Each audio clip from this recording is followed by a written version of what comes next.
Hi friends, welcome to my channel Joey's Cuisine. இன்னைக்கு நம்ம ஒரு ஈஸியான லஞ்ச் பாக்ஸ் ரெசிபி தான் பார்க்க போறோம். இட்லி வச்சு தொட்டுக்க இல்லாத நேரத்துல எப்படி உடனே ஒரு ரெசிபி பண்றது தான் பார்க்க போறோம். இது நீங்க ஸ்கூலுக்கு குழந்தைகளுக்கு கட்டி கொடுக்கலாம். அப்போ இட்லி ஈஸியா ட்ரை ஆகாம இருக்கும். இதுக்கு தேவையான பொருள் நான் இங்க மென்ஷன் பண்ணியிருக்கிறேன். இத பார்த்து நீங்க பண்ணலாம். இந்த பொடி இட்லியை எப்படி பண்ணலாம்னு இப்போ நம்ம பார்க்கலாம்.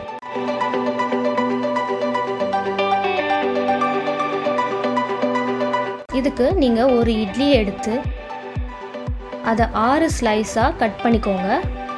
உங்களுக்கு எந்த சைஸ் தேவைப்படுதோ அந்த சைஸில் கட் பண்ணிக்கோங்க. ஈவனாக கட் பண்ணிக்கோங்க.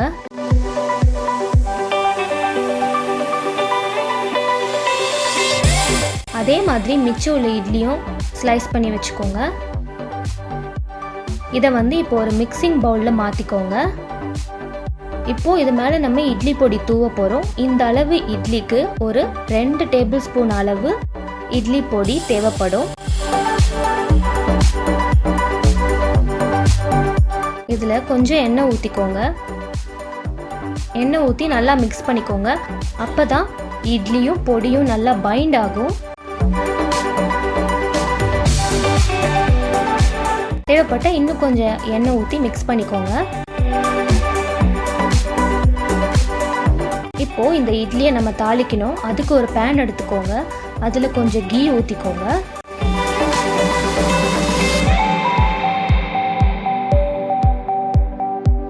கீ சூடானதும் அதில் 1/2 டேபிள் ஸ்பூன் அளவு கடுகு,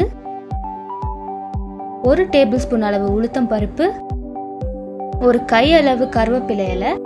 கருவேப்பிலை இலை எவ்வளோ கொடுக்குறீங்களோ அவ்வளோ ஃப்ளேவர் கொடுக்கும். தேவைப்பட்ட இன்னும் கொஞ்சம் கீ ஆட் பண்ணிக்கோங்க. இப்போ மிக்ஸ் பண்ணி வச்சிருக்க இட்லியை அதில் போட்டுக்கோங்க.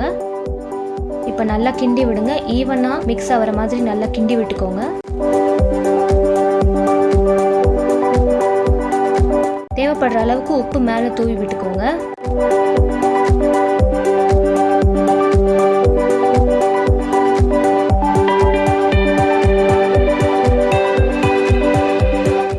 இதே மாதிரி பொடி தோசை நம்ம பண்ண போகிறோம். அதுக்கு ஒரு கரண்டி அளவு தோசை மாவு எடுத்து நல்லா ஸ்ப்ரெட் பண்ணுங்க. இப்போ இந்த தோசை மேலே நம்ம பொடியை தூவ போகிறோம். கையில் எடுத்து பொடியை தூவும் போது நல்லா ஈவனாக ஸ்ப்ரெட் ஆகும்.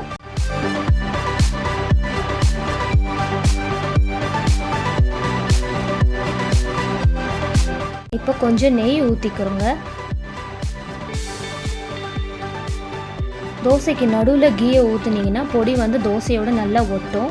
இப்போ இந்த தோசையை நம்ம திருப்பி போட போகிறது கிடையாது. அதுக்கு பதிலாக ஒரு மூடி போட்டு குக் பண்ணுங்கள். ஒரு நிமிஷம் குக் பண்ணிக்கோங்க.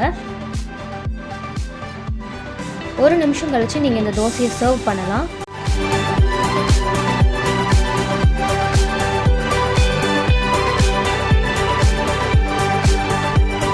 இப்போது செஞ்சு வச்ச இட்லியும் சர்வ் பண்ணிக்கலாம். மேலே கொஞ்சம் கொத்தமல்லி இலையை தூவி விட்டுக்கோங்க.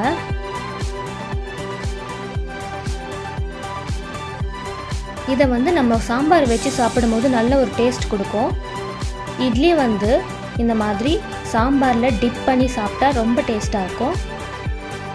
இந்த ரெசிபியை நீங்கள் வீட்டில் ட்ரை பண்ணிவிட்டு உங்கள் கமெண்ட்ஸை மென்ஷன் பண்ணுங்கள். இந்த வீடியோ உங்களுக்கு பிடிச்சிருந்துச்சுன்னா என்னோடய சேனலுக்கு சப்ஸ்கிரைப் பண்ணுங்கள். தேங்க்ஸ் ஃபார் வாட்சிங்.